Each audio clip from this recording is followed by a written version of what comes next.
अस्सलामु अलैकुम रहमतुल्लाहि व बरकातुहू।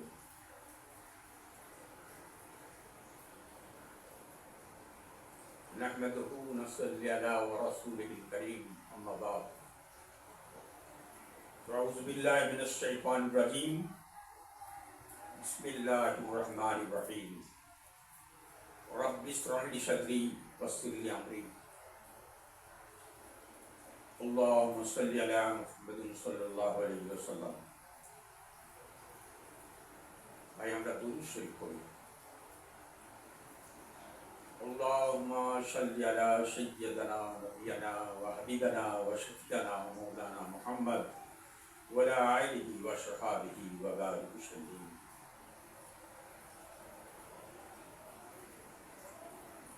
আজকের জমায়েত,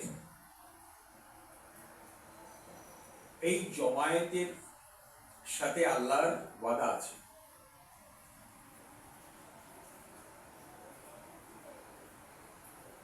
অন্য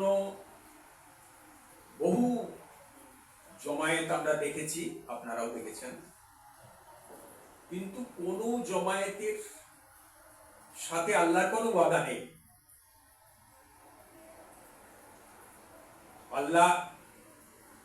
আল্লাহর জিকির যেখানে হয়, আল্লাহর মহত্ব এবং বড়ত্ব যেখানে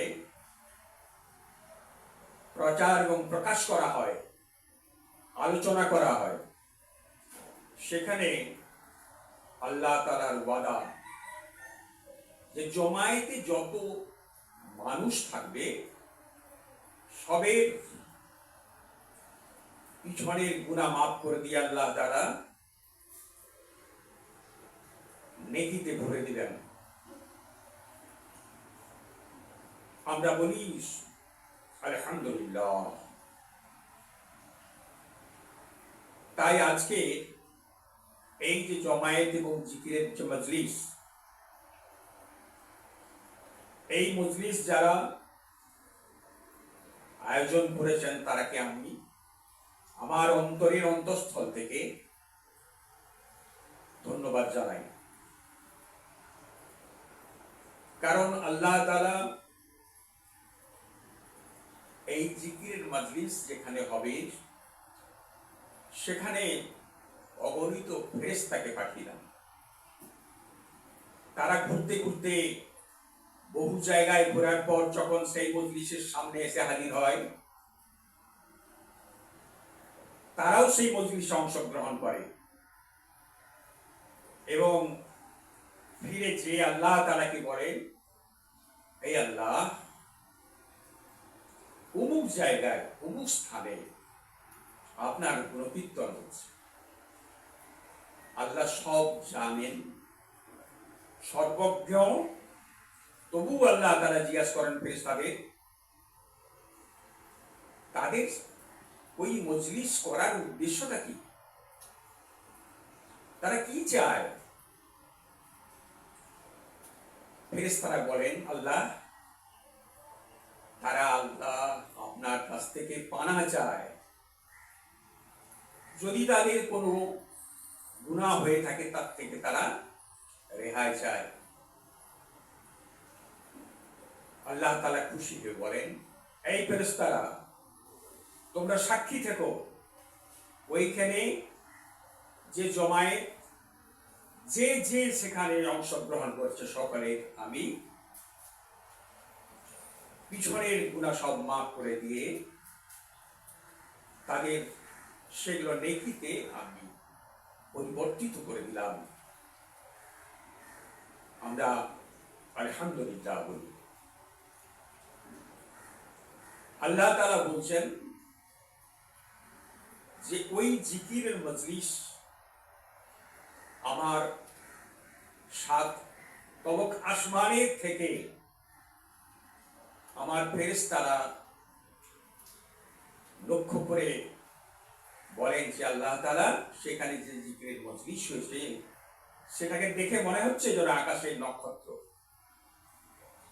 নিচের যারা দুনিয়াবী মানুষ যারা বিচরণ করছে পৃথিবীর মধ্যে, তারা আকাশের দিকে তাকালে যদি ফেরেশতারাকে দেখতে পেত, তাহলে ঠিক সেই রকম ফেরেশতারাও এই নিচে জমায়েত যে জিকিরের মজলিস, সেই মজলিস সম্পর্কেও আল্লাহ তাআলার কাছে সেই রকম আনন্দ ভরে বড়াই করেন। আল্লাহ তাআলা সেদিন ফেরেশতারাকে গল্প করে বলেন, মনে পড়েছে তোমাদের? তোমরা ইয়া বলতে যে আল্লাহ তাআলা আপনি এই মনুষ্য কুলকে সৃষ্টি করবেন না, এরা পৃথিবীতে যে বিভিন্ন রকমের ফিতনা ফেসাদে জড়িত থাকবে।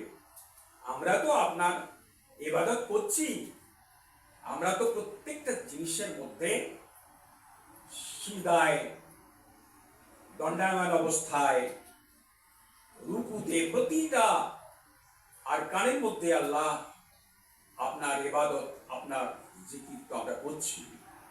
মানে কিসের প্রয়োজন আছে আপনার ওই মনুষ্য কুলকে সৃষ্টি করার? মনে আছে সেদিন আমি বলেছিলাম, না, আমি যা জানি তোমরা তা জানো না। আজ তার প্রমাণ হলো।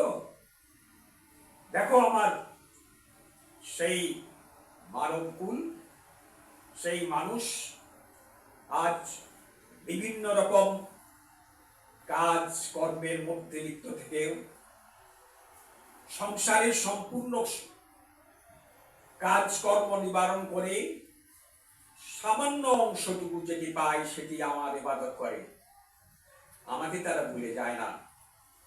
সেইটাই তোমরাকে আজকে তার একটা প্রমাণ দিলাম মাত্র। আল্লাহর কথা শুনে ফেরেশতারা খুশি হয়ে বললেন, আল্লাহ আপনি যা জানেন না আমরা তা কিছুই জানি না। আল্লাহ কত বড়! আল্লাহ এমনি দৃষ্টিতে যে বোঝা যায়, তার থেকে আমরা আসুন বিজ্ঞানের দৃষ্টিতে আমরা আল্লাহর মহত্ব এবং আল্লাহর বড়ত্বকে একটু পর্যবেক্ষণ করি। বিজ্ঞান কি বলছে? এই পৃথিবীটা কত বড়! 20,000 কোটি বর্গ মাইল এর বিস্তৃতি মৃত্তিকা ভূমি। এরই পাশে বিরাজ করছে সৌরজগৎ। একটা দুটো নয়, 70,000 সৌরজগৎ। একটি সৌরজগৎ থেকে আরেকটি সৌরজগতের দূরত্ব হাজার হাজার মাইল পথ চলার যে টাইম, সেই টাইমকে কভার করে।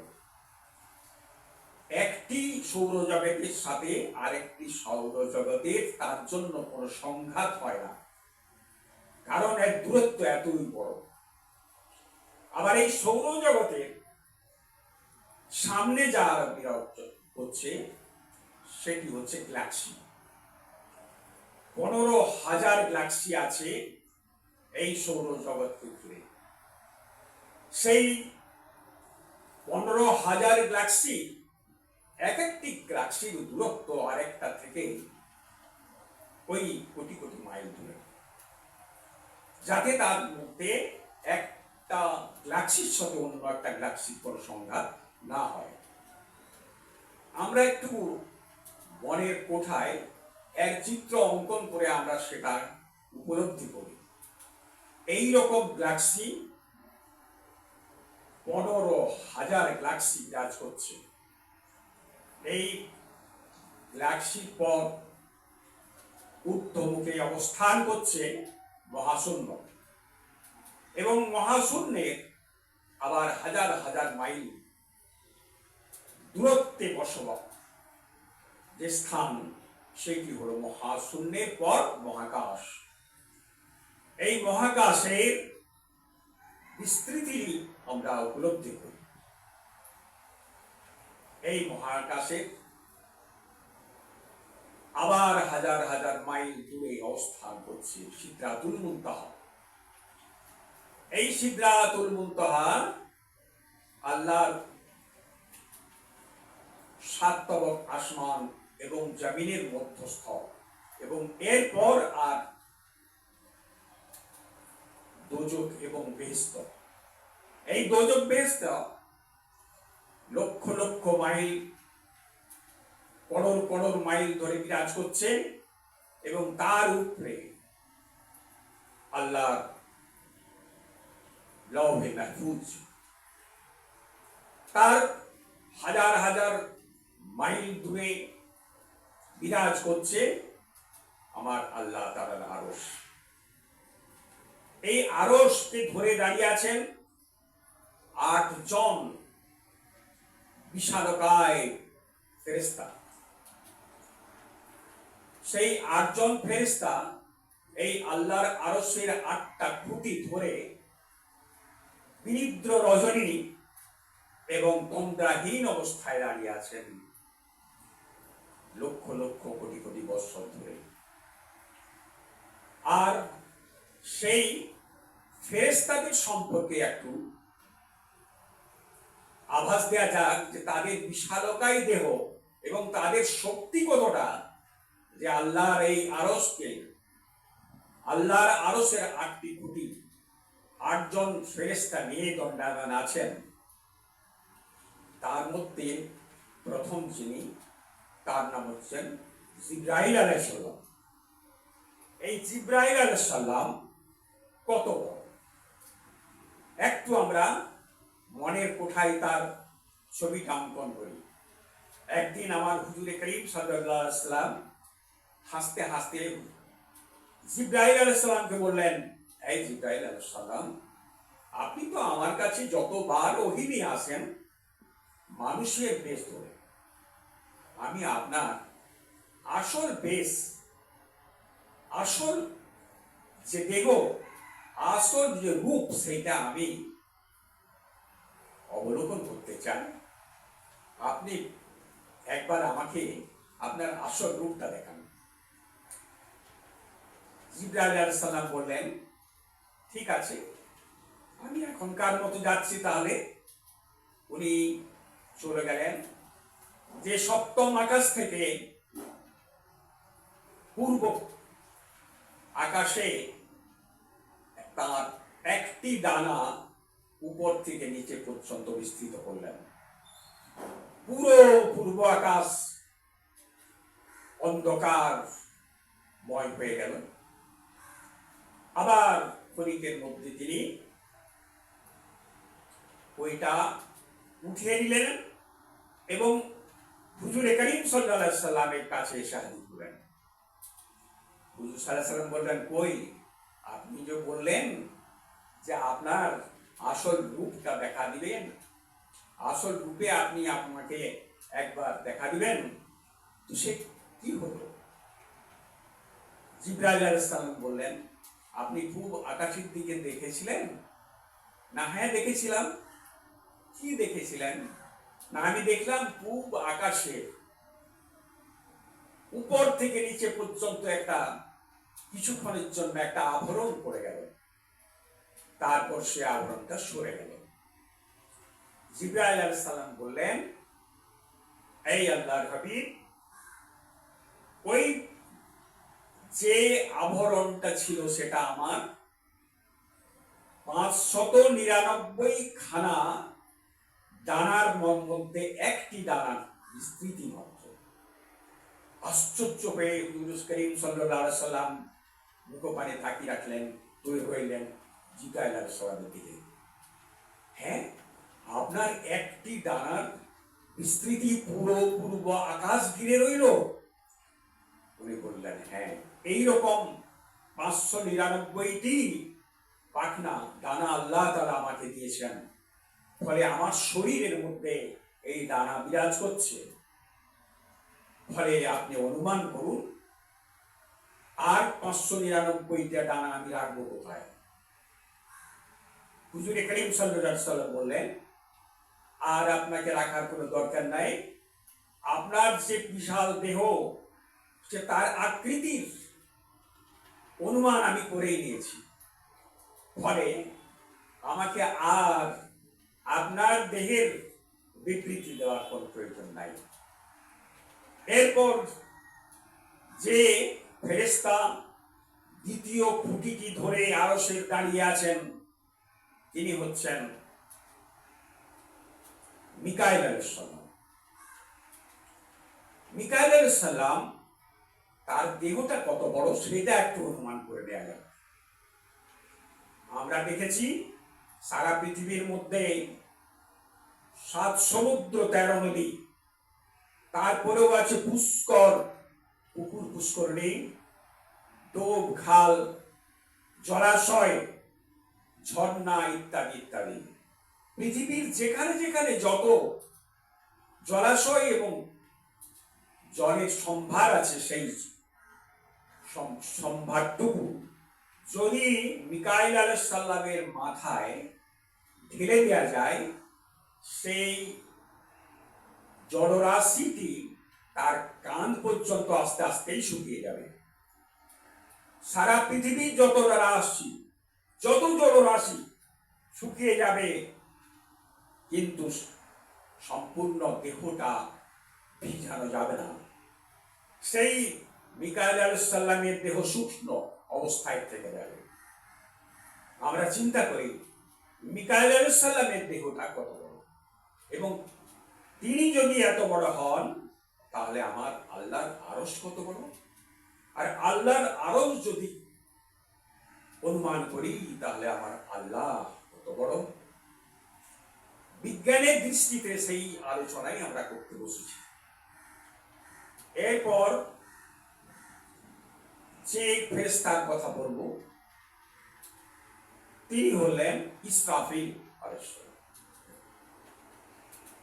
ইসরাফিল ফেরেশতাকে আল্লাহ তাআলা একটি দায়িত্বে ভার দিয়েছেন, সেটি হলো পৃথিবী যখন ধ্বংস হবে, কিয়ামতের দিন যখন ঘনিয়ে আসবে, সেই ইসরাফিল তার হাতের শিঙ্গা, অর্থাৎ যে শিঙ্গাটি 13টি ছিদ্র বিশিষ্ট একটি বাঁশি, সেই বাঁশি ফুঁকবেন।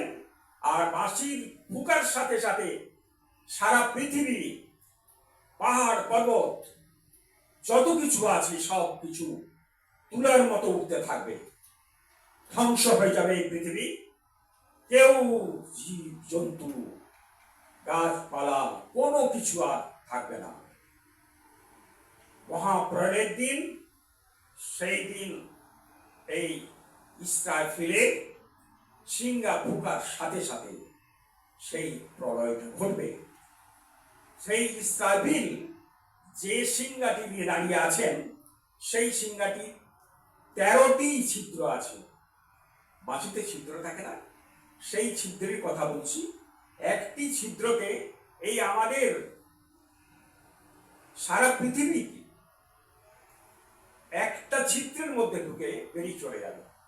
তাহলে 13টা ছিদ্র বিশিষ্ট এই ইসরাফিলের সিংহা কত বড়।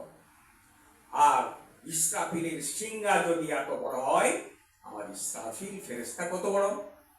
আর ইসরাফিল ফেরেশতা যদি অত বড় হয়, তাহলে ইসরাফিল ফেরেশতা যে দাঁড়িয়ে আছেন, যে খুঁটি ধরে যে আরশ, আল্লাহর আরশ কত বড়। আর আল্লাহর আরশ যদি এত বড় হয়, তাহলে আমার আল্লাহ কত বড় অনুমান করি। এরপরে যে ফেরেশতার কথা বলবো, তার দেহের কথা যেটা বলবো, সেটা আরো আশ্চর্যজনক। তিনি হচ্ছেন আজরাইল আলাইহিস সালাম। এই আজরাইল ফেরেশতাকে আল্লাহ তাআলা সারা পৃথিবীতে যত প্রাণী, 18,000 মাখলুক এর যে রূহ, সেই রূহকে কবজ করার ভার দায়িত্ব দিয়েছেন এই জিবরাইল আলাইহিস সালাম। সব প্রাণী রূহ কবজ করবেন। আমরা একটু অনুমান করি, কেউ আছে দিল্লিতে, কেউ আছে বোম্বেতে, কেউ আছে আফ্রিকায়, কেউ আছে আমেরিকায়, কেউ আছে রাশিয়ায়, কেউ আছে চীনে। সবেই রূহ ঠিক সময়ে 1 সেকেন্ডে ধার না হয়, সেই সময় তাকে কবজ করতে হবে। তিনি কবজ করবেন কি করে? আমাদের মনে, ছোট্ট মনে আমাদের প্রশ্ন জাগে, কিন্তু আমরা এর বৈজ্ঞানিক দৃষ্টিতে আমরা বিচার করলে দেখতে পাই, একজন নওশাদ যিনি বিয়ে করতে আসেন, বিয়ের যে মজলিসে বসে যে থালাটি পায়, খাবার যে থালা তাকে দেয়া হয়, সেই থালার মধ্যে থাকে বহু রকমের ব্যঞ্জন বিশিষ্ট খাদ্য ও পানীয়। সেই বর, সেই নওশাদ যেমন একটু একটু করে প্রত্যেকটা খাবার হাতে তুলে নেন সামনের থালা থেকে, আমার জিবরাইল আলাইহিস সালামের কাছে এই সারা পৃথিবীর 18,000 মখলুকের রূহটা যেন তার কাছে ব্যঞ্জনা মাফিক।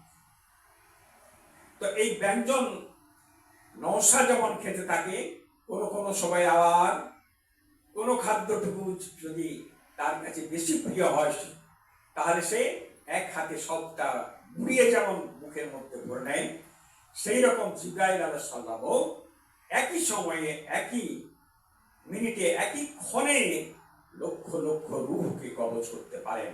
তার জন্য কোনো তার তকলিফও হয় না এবং তার জন্য কোনো বাধার সৃষ্টি হয় না।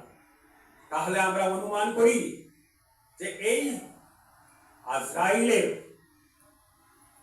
দেহ কত বড়, এবং এই আজরাইলের দেহ যদি এতই বড় হয়, তাহলে উনি সেই একটা আমার আল্লাহর আরশের খুঁটি ধরে দাঁড়িয়ে আছেন, সেই আরশটা কত বড়। আর এই আল্লাহর আরশ যদি কত বড় হয়, তাহলে আমার আল্লাহ কত বড়। সেই জন্য আল্লাহর গুণগান করে আমরা কোনদিন শেষ করতে পারবো না। আল্লাহর উপমার কোনো শেষ নেই। আল্লাহ কারো মতো নয়, আল্লাহ আল্লাহরই মতো। আল্লাহ উত্তরে, দক্ষিণে, উপরে, নিচে বিশালকায়, এবং তিনি সর্বত্র বিরাজ করছেন। এবং তার গুণের কথা বলতে গেলে আল্লাহ তাআলা তার সূরা ইখলাসের মধ্যে বর্ণনা করেছেন, কুল হুয়াল্লাহু আহাদ আল্লাহুস সামাদ লাম ইয়ালিদ ওয়া লাম ইউলাদ ওয়া লাম ইয়াকুল লাহু কুফুয়ান আহাদ। ফলে আল্লাহ তাআলার এই যে গুণগান, তিনি কারো দ্বারা সৃষ্টি নন, তিনি সবকে সৃষ্টি করেছেন। তার কোনো বাবা মা নেই এবং তিনিও কারো বাবা মা নন, তিনি কারো মতও নন, তিনি তারই মতো। তার জন্যে তার 100টা নাম, সেই 100টা নাম মধ্যে কয়েকটা নাম আমি পড়ে শোনাচ্ছি গুণগান সহ। আল্লাহু রহমানুর রহিম, আল মালিকুল কুদ্দুস সালাম মুমিন মুহাইমিন আজিজ জব্বার মুতাকাব্বির, আল খালিকুল বারি মুশাব্বির গফফার কাহার ওয়াল ওয়াহ্হাব রাজ্জাকুল ফাত্তাহ, আল আলিম ওয়াল কাবিদ ওয়াল কাবিজ হাফিজ, রাফি আল মুইজ মুজিল ওয়াস সামি আল বাসীর। আল্লাহ তাআলা এইভাবে 100টা নাম আছে। তিনি আমার ছোট্ট কিতাবের মধ্যে আমি উল্লেখ করেছি, Allah is the almighty, is the superior to all. আল্লাহ তাআলার এই যে এত বড় মাহাত্ম্য, আল্লাহ তাআলার এত বড় গুণগান, তিনি আমরাকে এই সারা পৃথিবীর মধ্যে পাঠিয়েছেন অনেক ভালোবেসে। তিনি প্রথমে আমার আদম পিতা এবং মা হাওয়াকে বেহেশতের মধ্যে রেখেছিলেন। ফলে আমাদের ঠাঁই আল্লাহ তাআলা সেই বেহেশতেই করে দিবেন। তবে শর্ত আছে, সেই শর্ত যে বেহেশত থেকে আমরাকে যে পাঠানো হয়েছে পৃথিবীতে, আমরা পৃথিবী থেকে যেন আল্লাহর দেওয়া জান, মাল, ধন, দৌলত সবকিছু নিয়ে আল্লাহরই গুণগান করে এই পৃথিবী থেকে বিদায় নিতে পারি। আমরাকে ভুললে চলবে না। We are sent by Almighty Allah Ta'ala. আমরা আমাদের নিজের ইচ্ছায়, নিজের ক্ষমতায় আমরা এই পৃথিবীতে আসিনি। আল্লাহ তাআলা আমরাকে পাঠিয়েছেন এবং এখানে তৈরি হয়ে যাবার জন্য পাঠিয়েছেন। এটা আমাদের জন্য কয়েদখানার মতো। কয়েদখানায় যেমন কোনো কয়েদি বিশৃঙ্খলা সৃষ্টি করতে পারে না, যা ইচ্ছা তাই, যখন ইচ্ছা তখন যা কিছু করতে পারে না, সেরকম আমাদের কিছু নিয়ম কানুন দিয়ে আল্লাহ তাআলা আমরাকে পাঠিয়েছেন। যারা আল্লাহর মুমিন তাদের জন্য এই পৃথিবীটা কয়েদখানারই মতো। আল্লাহ তাআলা আমরাকে যে সব নিয়ামত দিয়ে পাঠিয়েছেন, সেই নিয়ামতের গুণগান, সেই নিয়ামতকে আমরা বর্ণনা করে আমরা শেষ করতে পারবো না। সেই নিয়ামত আল্লাহ তাআলা আমার হুজুরে করিম সাল্লাল্লাহু আলাইহি সাল্লামের মারফতে আমরাকে পাঠিয়েছেন, আমরাকে দিয়েছেন। কিন্তু হুজুরে করিম সাল্লাল্লাহু আলাইহি সাল্লামকে আল্লাহ তাআলা জিবরাইল আলাইহিস সালামের মারফতে প্রতিটি নিয়ামত পাঠিয়েছেন। একটি নিয়ামত কেবলমাত্র তিনি বলেছেন, এই জিবরাইল তুমি যাও আমার হাবিব, আমার দোস্ত হাবিবকে বলো আমি এই নিয়ামতটি তাকে নিজের হাতে দিতে চাই। সেই নিয়ামতটি হলো নামাজ। সেই নামাজ আল্লাহ তাআলা আমার হুজুরে করিম সাল্লাল্লাহু আলাইহি সাল্লামের হাতে স্বয়ং দিয়েছেন মেরাজের মারফতে। যে মেরাজ সম্পর্কে আমরা আমাদের বিভিন্ন বক্তব্যে আমরা বলেছি। আজ বক্তব্য এত দীর্ঘায়িত করতে চায় না। তা আমাদের সেই মেরাজের মারফতে আল্লাহ তাআলার মেরাজ করার জন্য, আল্লাহ তাআলার সাথে কথাবার্তা বলার জন্য, আল্লাহ তাআলার কাছে সবকিছু আমাদের কামনা বাসনা, আমাদের যে প্রয়োজন, সেই রবের কাছে আমরা চেয়ে নেব বলেই আল্লাহ তাআলা তোহফা দিয়েছেন আমাদেরকে নামাজ। কিন্তু হায়রে হায়রে বান্দা, হায়রে আল্লাহর বান্দা এবং হুজুর করিম সাল্লাল্লাহু আলাইহি সাল্লামের উম্মতি, আমরা সব কিছু ভুলে যেতে বসেছি। যে নামাজ সম্পর্কে আমার হুজুর করিম সাল্লাল্লাহু আলাইহি সাল্লাম বলেছেন বারবার করে যে নামাজ আমার চোখের ঠান্ডা। যখন তিনি অন্তিম শয্যায় শায়িত ছিলেন, মা আয়েশাকে তিনি ডাকলেন সামনে, ইশারা করে, আয়েশা তুমি সামনে এসো। মা আয়েশা হুজুর করিম সাল্লাল্লাহু আলাইহি সাল্লামের মুখের সামনে কানটা বাড়িয়ে দিলেন, কান মোবারকের সামনে ফিস ফিস করে বললেন, হে আয়েশা, নামাজ নামাজ নামাজ, আর কৃতদাস কৃতদাস কৃতদাস। আমরা চিন্তা করি আল্লাহ তাআলার এই হাবিব সেদিন, আল্লাহ তাআলার হাবিব সেদিন এই নামাজ সম্পর্কে তাগিদ দিয়ে গেছেন, যেটি তার কাছে সবচেয়ে শ্রেয় আর তার কাছে সবচেয়ে নিচের যে জিনিসটি, সেটা হলো কৃতদাসদের সম্মান। সেই কৃতদাসদের সম্মান রক্ষা করবার জন্য আল্লাহ তাআলা বারবার তাগিদ দিয়ে গেছেন সর্বত্রই, যেন আমরা নিচে কাজ করি, ঘৃণা না করি। আমরা আমাদের কাছে উচ্চ নিচ্চ ইসলামের কাছে কেউ নাই, না আছে কোনো ফর্সা কালো কোনো পার্থক্য এবং তারতম্য। আমাদের কাছে আল্লাহর তাকওয়াটাই সবচেয়ে বড় গুণগান। আল্লাহর তাকওয়া ছাড়া রূপ আল্লাহর কাছে কোনো গ্রহণীয় নয়। যদি রূপ গ্রহণীয় হতো তাহলে বেলাল রাদিয়াল্লাহু আনহুকে আল্লাহ তাআলা ওই হাবশী বেলালকে এত উচ্চ মর্যাদায় আসীন করতেন না, যার আযান না শুনলে আল্লাহ তাআলা আরশ থেকে পর্যন্ত কামনা করে পাঠান যে জিব্রাইল তুমি যাও, যে বলো যেন আজান দেয়, বেলাল যেন আজান দেয়, বেলালের আজান শোনার জন্য আমি আগ্রহী। আমরা উপলব্ধি করি আমাদের নিজ বলে, আমাদের কাছে উচ্চ নিচ বলে কিছু ইসলামে নেই। ইসলামে অল আর ইকুয়াল, কিন্তু আমরা ইসলামের চর্চা ভুলে যে আজকে আধুনিক সভ্যতায় শিক্ষিত হয়ে, আধুনিক শিক্ষায় শিক্ষিত হয়ে, আধুনিক সভ্যতায় আমরা গা ভাসিয়ে দিয়ে আমরা আসল ইসলামকেই বলতে বসেছি। ইসলামকে ভুললে আমাদের চলবে না, নামাজকে ভুললে আমাদের চলবে না।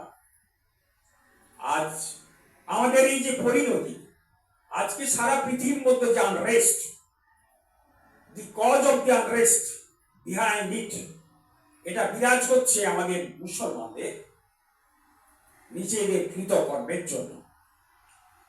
আজকে আমরা পৃথিবীর প্রতিটা কর্নারে আমরা তাকিয়ে দেখি যে মুসলমান আজ লাঞ্ছিত, পদদলিত, অবহেলিত। আজ তা সারা পৃথিবীর মানুষের কাছে পদদলিত হয়ে ইসলামের মুসলমান আজ ঘুরছে। How far the Muslim obeyed and carried out the order of Almighty Allah Ta'ala, they became the superpower, and all the elements of the world carried out the order of the Muslim in Islam. But when the Muslim forget and stop to carry out the order of Almighty Allah Ta'ala, then they became the serpent of all the elements of the world. সেই জন্যে আজকে আমাদের এই অবস্থা। আজকে আরব country, যেখানে হুজুরে করিম সাল্লাল্লাহু আলাইহি ওয়াসাল্লামের পায়ের ধুলা পড়ে ধন্য হয়েছিল, যে আরব থেকে সারা পৃথিবীতে ইসলামের সভ্যতা ছড়িয়ে পড়েছিল, সেই আরবের আজকে আমরা তার চিত্রটা খুব ভালো করে জানি এবং দেখি, যেখানে ওয়েস্টার্ন কালচারের সবকিছু ঢুকেছে, অসভ্যতা এবং নোংরামি, যার জন্য আজ আল আসকার মসজিদের যে দৃশ্য সেটা এবং সারা পৃথিবীর যে দৃশ্য, মুসলমানের যে কাতর ক্রন্দন, তার জন্য দায়ী আমরাই আল্লাহ তাআলা সেই কমান্ড এবং সেই আদেশকে অমান্য করছি বলে আজকে আমাদের ঘরে ঘরে আল্লাহ তাআলা আমরাকে অশান্তির মধ্যে রেখেছেন। এবং আমাদের ঘরে দেখা যাচ্ছে মা বাবার কথা অমান্য করছে তার ছেলে মেয়েরা।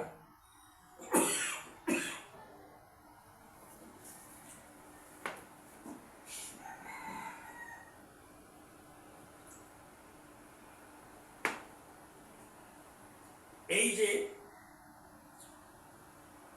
অগ্রাহ্য এবং বড়দের কথা না মান্য করা, এই অবহেলা করা, আল্লাহকে ডিসওবে করা, আল্লাহর হুকুমকে অমান্য করা, সেই তার প্রভাব আমাদের ঘরে ঘরে ছড়িয়ে পড়েছে, সমাজে সমাজে ছড়িয়ে পড়েছে, পাড়ায় পাড়ায় ছড়িয়ে পড়েছে, দেশে দেশে ছড়িয়ে পড়েছে। আমরা তার কি করে আমাদের সমাজ ভালো হয়ে যায় তার জন্য আমরা বিভিন্ন রকম মিটিং মিছিল করছি, কিন্তু আমরা আসল যে আমাদের দোষ ত্রুটি, যেটা আমাদের সেই দোষ ত্রুটিটা আমরা নিজেটা লক্ষ্য করছি না। যদি আজকে সেই অতীতের মতো আমরা যদি আল্লাহ তাআলার হুকুম মেনে চলতাম, তাহলে আমাদের এই পৃথিবী হয়ে উঠত স্বর্গময়। এখানেও আমরা পেতাম অনাবিল আনন্দ এবং সম্মানের উচ্চ শিখরে আমরা বসে থাকতাম, আর পরপারে আল্লাহর কাছে চেয়েও আমরা সেখানে বেহেশতের অধিকারী হতাম। মনে থাকে যেন আমরা কি আল্লাহ তাআলা সব প্রাণীর মধ্যে শ্রেষ্ঠ প্রাণী, শ্রেষ্ঠ ম্যাকলুক সৃষ্টি করেছেন। আমাদের সিজদাটা উঁচু করে, আমাদের মাথা সব সময় দণ্ডায়মান করে, শিরা খাড়া করে আপনাকে সৃষ্টি করেছেন সারা পৃথিবীর মধ্যে। আমরা লক্ষ্য করি সব পশু পাখি যা আছে না কেন তাদের মুখ এবং মস্তিষ্ক নিচের দিকে, কিন্তু একমাত্র ইনসানকে আল্লাহ সৃষ্টি করেছেন যার শিরদাঁড়া এবং মস্তিষ্ক উপরের দিকে। ফলে সেই মস্তিষ্ক, সেই অহংকারের মস্তিষ্ক আমরা আল্লাহ তাআলার নিকটে যত নিচু করে দেব, যত সিজদা করব আল্লাহ তাআলাকে, আল্লাহ তাআলা তত আমরাকে আমাদের সম্মানের উচ্চ শিখরে তুলবেন। আল্লাহ তাআলার ওয়াদায়, আল্লাহ তাআলা অঙ্গীকারই করেছেন যে আমাদের আমলের পরিবর্তে তিনি আমরাকে সুখী করবেন ইহ জগতে এবং পরজগতে। কোনো অর্থের বিনিময় নয়। কিন্তু আমরা ভাই ভুলতে বসেছি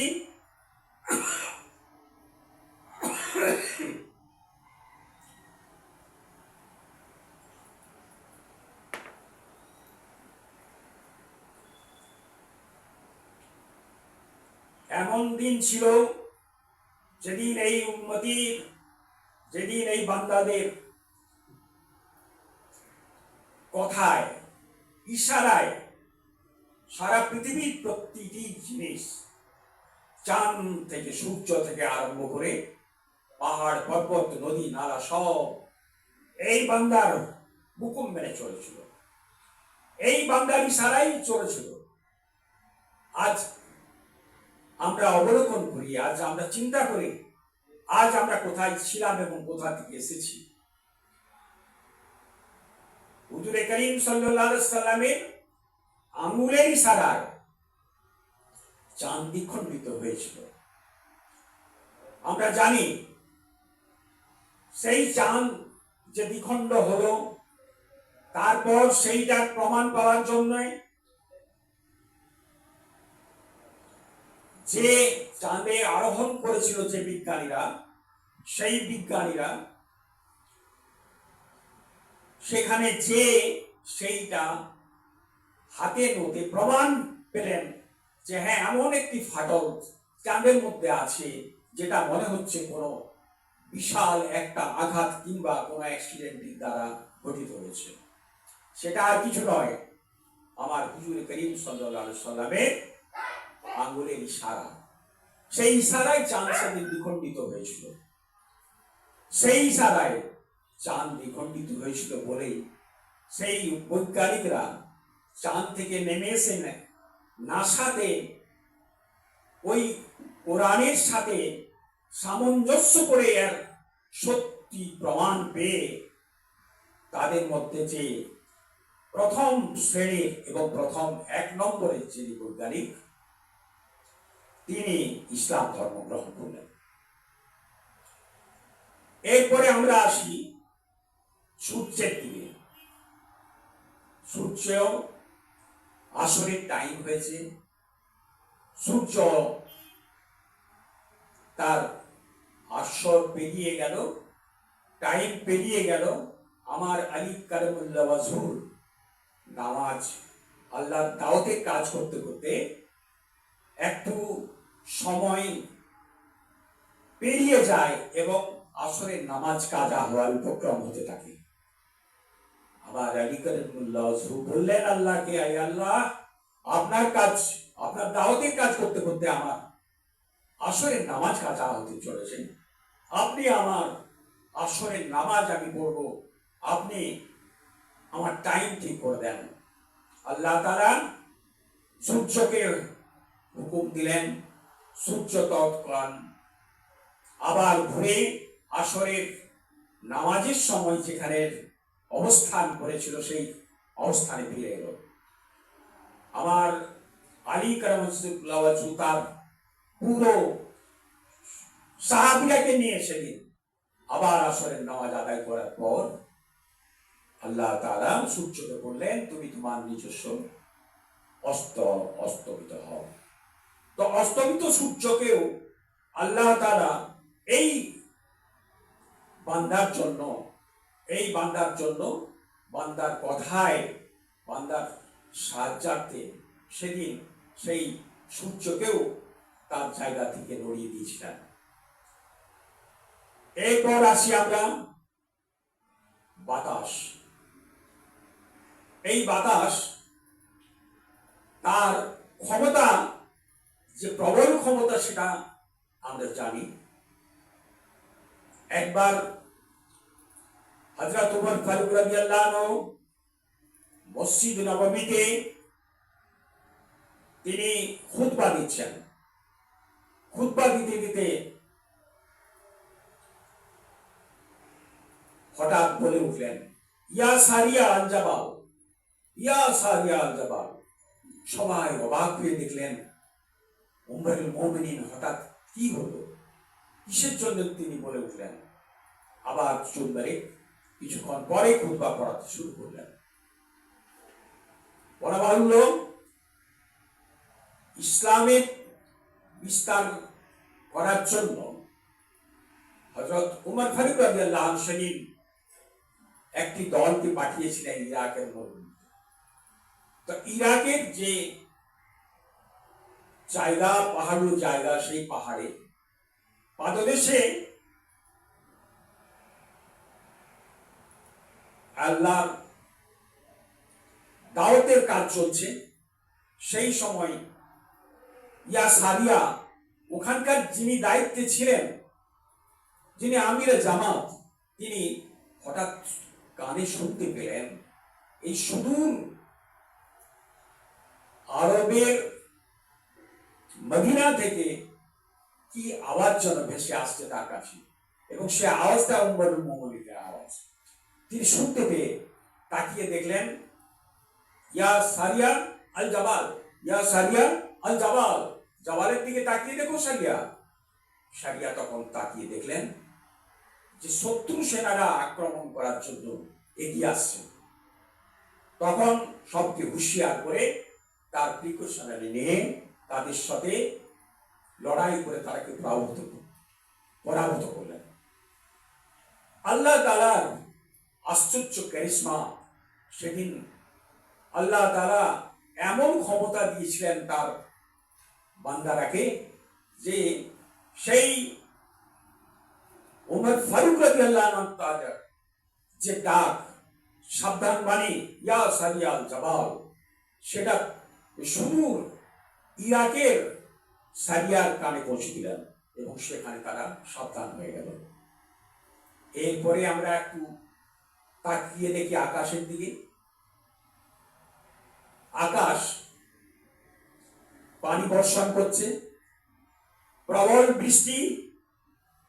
এমন সময় হযরত সাদ রাদিয়াল্লাহু আনহু তার কয়েকজন সাহাবীকে নিয়ে জামাত কে নিয়ে বেরিয়েছেন। উদ্দেশ্য মসজিদে নববীতে ঘুরে আসবেন। এমন সময় প্রবল বৃষ্টি শুরু হলো। হযরত সাদ রাদিয়াল্লাহু আনহুর কাছে একটি মাত্র জোড়া ছিল পরনে।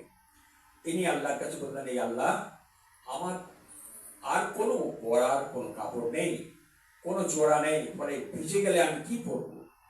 ফলে পানি বর্ষণ হোক, কিন্তু আমার জোড়া, আমি যে কাপড় পরিধান করে আছি সেটি যেন না ভিজে যায়।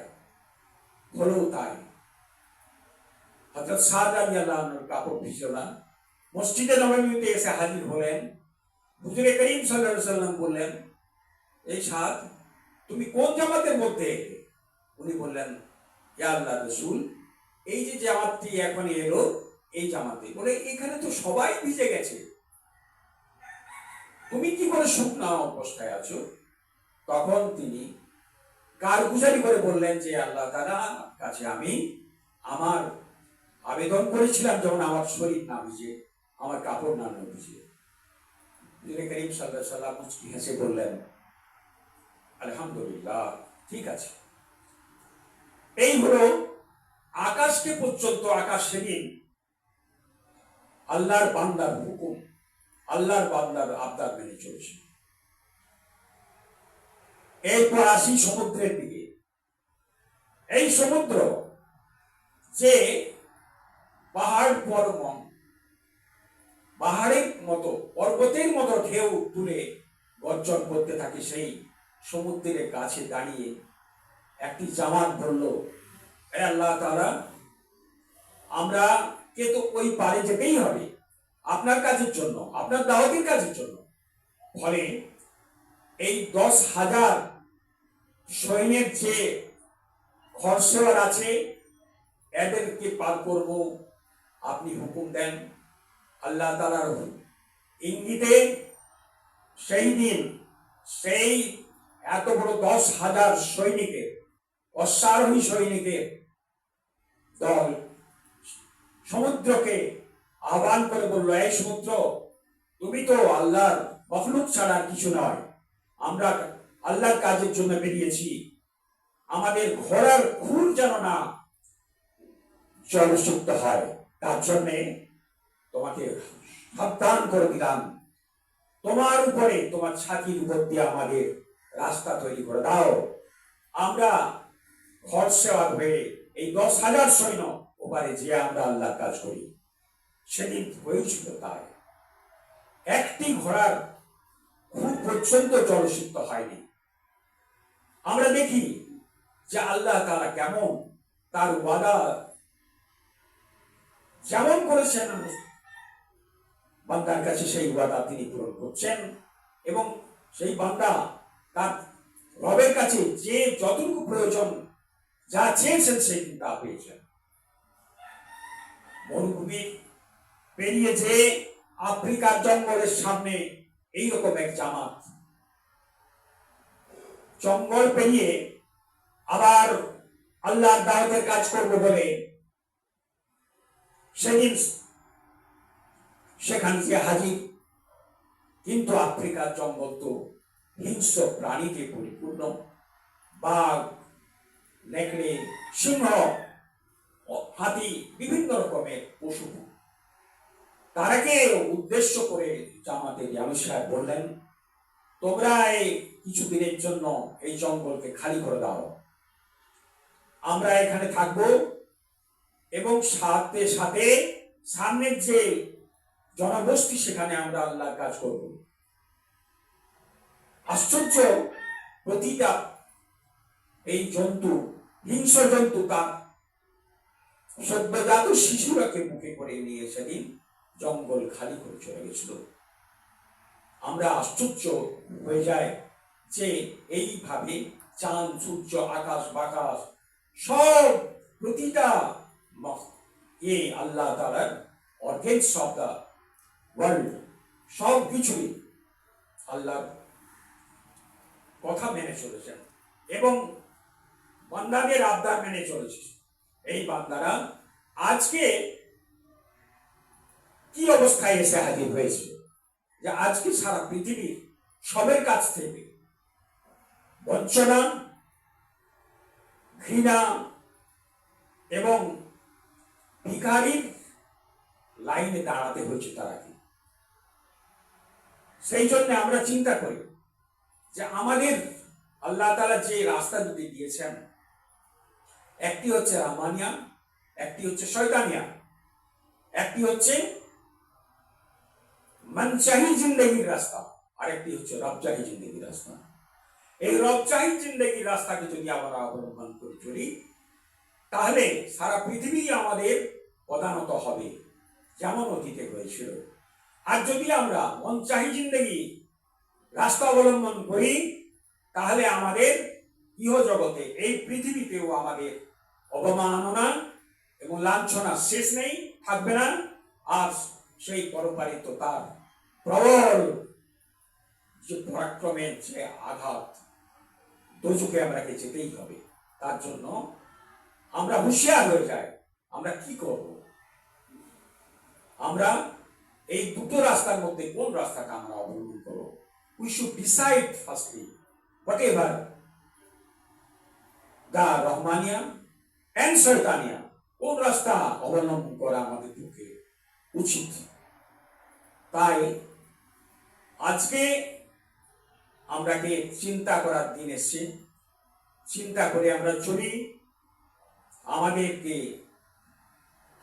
সেই চিন্তায় সারা যে আল্লাহ তাআলা আমরাকে যেসব কাজ দিয়ে পাঠিয়েছেন এবং বলেছেন কোরআনের মধ্যে, কুনতুম খায়রা উম্মতি উখরিজাতুন নাস ওয়া তা'মুরুনা বিল মারুফ ওয়া তানহাউনা আনিল মুনকার।